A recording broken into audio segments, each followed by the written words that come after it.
వివిధ భారతి యూట్యూబ్ ప్రేక్షకులకు స్వాగతం, సుస్వాగతం.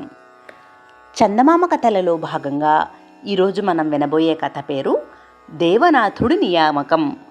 ప్రమోద దేశానికి రాజైన చంద్రచూడుడు ప్రజలను కన్నబిడ్డల్లా చూసుకునేవాడు. ఉత్తముడైన ఆ ప్రభువు పాలనలో రాజ్యం సుభిక్షంగా ఉండడానికి సమర్థులైన మంత్రులే కాక నమ్మకస్తుడైన కోశాధికారి కూడా కారణం.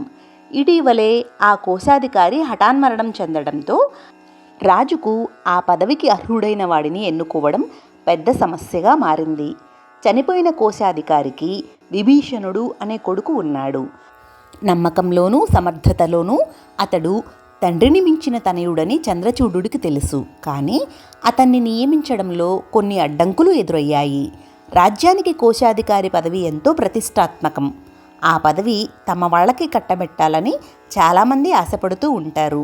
అలాంటి వారిలో రాణిగారి బంధువు, రాజుగారి చెల్లెలి బంధువు ఉండటం రాజుకు ఇబ్బందిగా పరిణమించింది. సమస్య పరిష్కారం కోసం మహారాజు వృద్ధమంత్రి బుద్ధివర్మను సలహా అడిగాడు. బుద్ధివర్మ కాసేపు ఆలోచించి, ప్రభు, రాజుకు ప్రజాక్షేమమే ముఖ్యం కాబట్టి తమరు ఎవరికీ ఇబ్బంది కలగని విధంగా ప్రవర్తించాలి. ఈ విషయమై తమరు రాణిగారి తమ్ముడు రంగసేనుణ్ణి, తమరి చెల్లెలి భర్త రాజగుప్తుణ్ణి పిలిచి ముఖాముఖి చర్చించడం మంచిది అని అన్నాడు.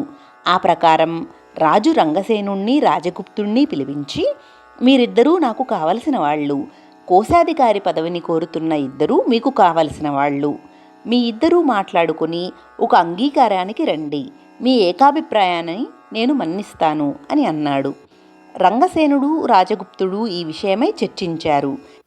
ఎవరికి వారు తన వారికే పదవి ఇవ్వాలని పట్టుబడుతూ ఉండడం వల్ల వాళ్ల మధ్య ఏకాభిప్రాయం కుదరలేదు.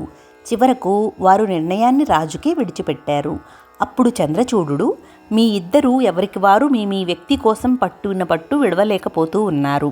అందుకని మీకు ఒక ఉపాయం చెబుతాను. కోశాధికారి ఎన్నికకు 3 రాజప్రతినిధులు ఉన్న సలహా సంఘాన్ని నియమిస్తాను. ఆ సంఘంలో మీరిద్దరూ కాక దేవనాథుడు అనే రాజోద్యోగి కూడా ఉంటాడు. మీరు నగర న్యాయాధికారిని కలుసుకుని నియమావళి తెలుసుకోండి. ఆ నియమాలు పాటిస్తూ కోశాధికారిని ఎన్నిక చేయండి అన్నాడు. రాజు మాటల్లోని అంతరార్థం రంగసేనుడికి, రాజగుప్తుడికి అర్థమైంది. తమ ఇద్దరిలో ఎవరు దేవనాథుణ్ణి తమ వైపు తిప్పుకుంటే వారి మనిషికే కోశాధికారి పదవి దక్కుతుంది. ఈ ఏర్పాటు ఇద్దరికీ ఎంతగానో నచ్చింది. మర్నాడే రంగసేనుడు, రాజగుప్తుడు, దేవనాథుడు న్యాయాధికారిని కలుసుకున్నారు.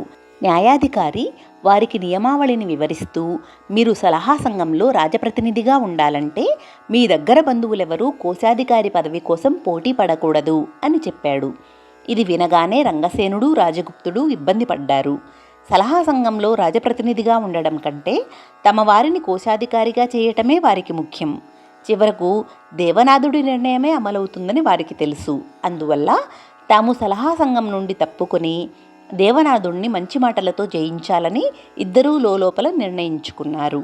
ఆ విధంగా కోశాధికారిని ఎన్నిక చేసే బాధ్యత దేవనాథుడొక్కడి మీదే పడింది.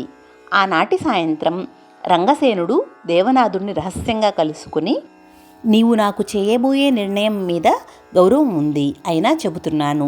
రాజుకు నా మాటంటే గురి. ఆయనకు చెప్పి నీకు ఘనంగా సన్మానం చేయించగలను, లేదా నిన్ను కారాగారం పాలు కూడా చేయించగలను.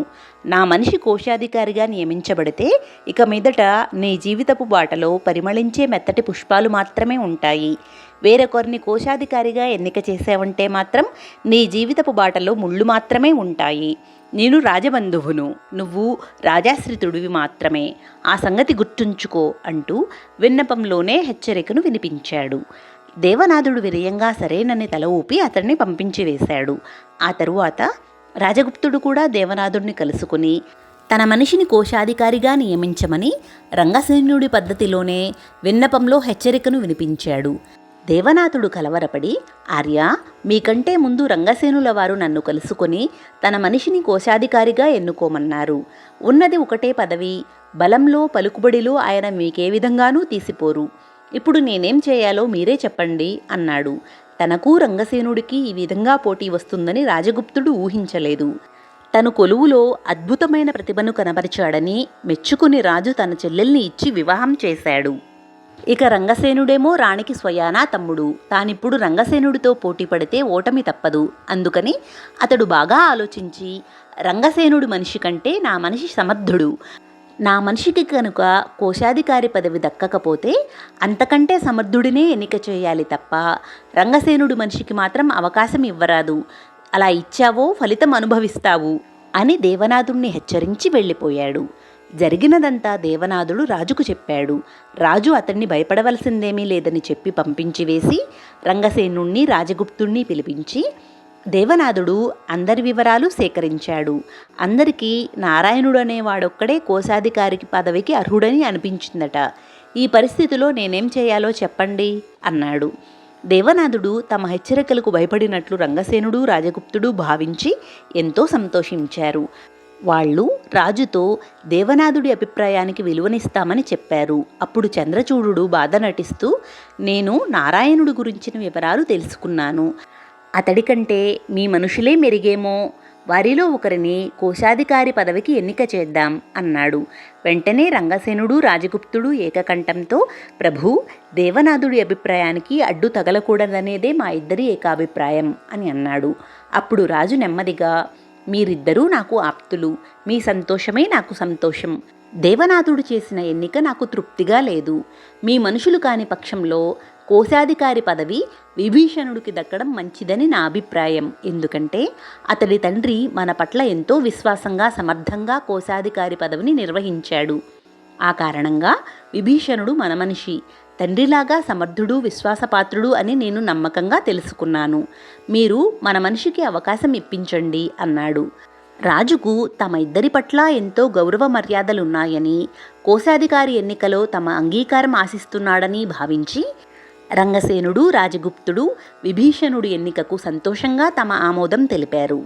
ఆ విధంగా విభీషణుడు కోశాధికారి పదవిలో నియమితుడయ్యాడు. ఆ తరువాత రాజు చంద్రచూడుడు వృద్ధమంత్రిని కలుసుకుని, చిన్న పామునైనా పెద్ద కర్రతో కొట్టాలంటారు. కోశాధికారి పదవి ఎన్నికకు కూడా రాజనీతి ప్రదర్శించాలని మీ సలహా వల్ల నాకు తెలిసింది అన్నాడు.